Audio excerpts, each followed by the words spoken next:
Up for the first time in decades, in spite of the fact that in the last several decades, hunger has been going down and the population has been going up from 5.5 billion to 7.5 billion. You in this room are doing many things right. But we've had a war. The question you have to ask yourself is why? It is man-made conflict. 80% of our expenditures today are in war zones. 459 people are starving to death in war zones. Totally unnecessary. 122 million children are stunted in war zones out of 155 million. You can't blame this on anybody but ourselves. And I ask the donors, if you're not willing to give us the money we need to feed the people in the war zones, then end the wars. We are a fractured world today. And with all of the wealth in the world today, $300 trillion of food wealth, 1.7 trillion spent on military operations, and we're spending just a fraction of that in development. We've got to be smarter. We've got to be shrewder. Many of you in this room have been asking for Rome-based agencies to cooperate more.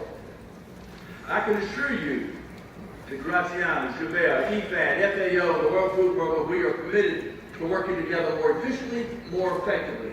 But I ask you donors to work together more efficiently and more effectively. Many of you, and particularly some of the wealthy donors, friends that we're working together, sometimes you have programs in countries that are contrary to one another and create division and silos. I'm asking you to help us all work together in a more cooperative spirit. Gilbert, Graziano, and I were just talking about Uganda. I was with Museveni yesterday talking about the 1.3 million refugees they have, of which 1.1 to 2 are from South Sudan alone, a country that has absolutely been in conflict for no reason but corruption and greed. Thank God that the Ugandans have received them and other countries in the surrounding neighborhood. But what can we do more effectively when we come in and are digging holes and pumping those holes out for sanitation? Imagine if we took that money and put it to building infrastructure.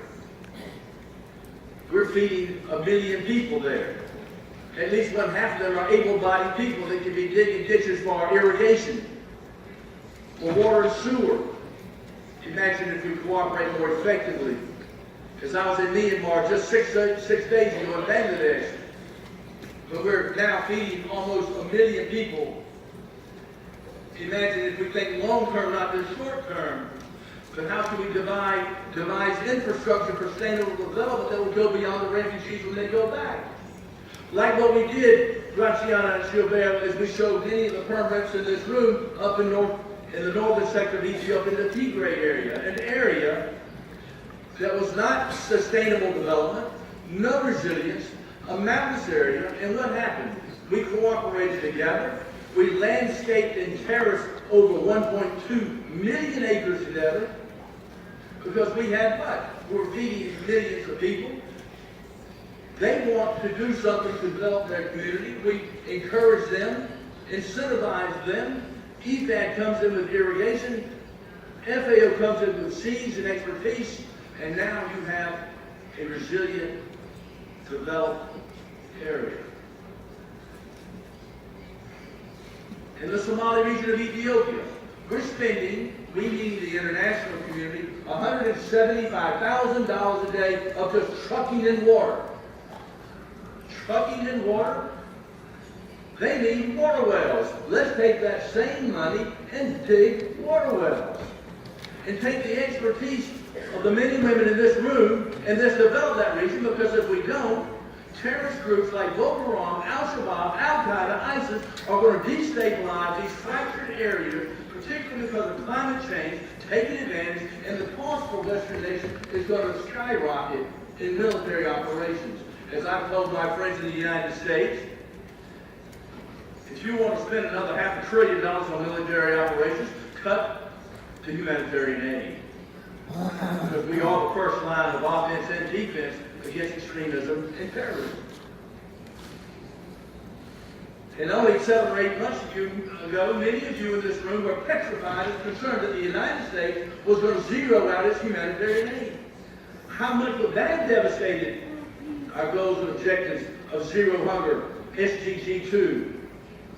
Only to find that the United States is not only is it not stepping back, it's stepping up. In fact, we're several $100 million more to the good in the World Food Program than any other time period of world history. So the United States is not stepping back. The United States is stepping up and asking all of us to be more development-oriented with humanitarian dollars. And so I challenge each and every one of you in this room to step up more as well. Because if we don't, then what we're doing here is just chit-chat. And I'm not here just to chit-chat. I'm here, I think, for the same reason you are. Because you believe in these goals. You believe in this agenda.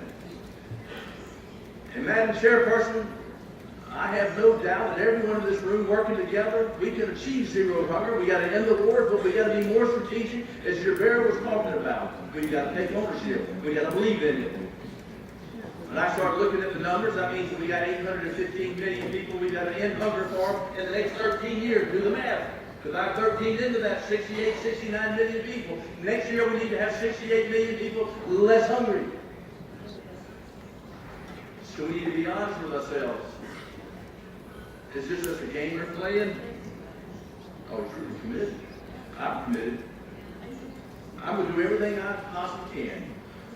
I know Graciano's committed, and Gilbert's committed, Madam Chairperson's committed, but all of you in this room, we must collaborate more effectively.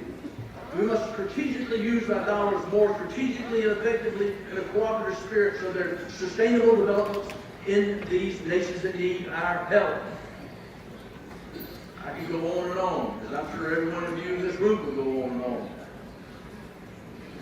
But we got to get serious about this. Time's running out. In these fractured countries, where hunger is a problem, we know that where there's hunger, a 1% hunger, increase 2% migration. You've heard me give us the numbers. In Syria, we can feed someone for 50 cents a day. That same Syrian person in Berlin is 50 euros a day for humanitarian support. We will pay for it one way or the other. Why don't we do it the right way? And give hope. And use food as a weapon of peace. And not as a weapon of war as it's being used by terrorist groups now. Let's bring hope by working together. So, Madam Chairperson, thank you. I know I probably got maybe a little bit more excited than I should, but I'll wake you up. These children out there depending on us. And we don't need to let them down. Thank you very much.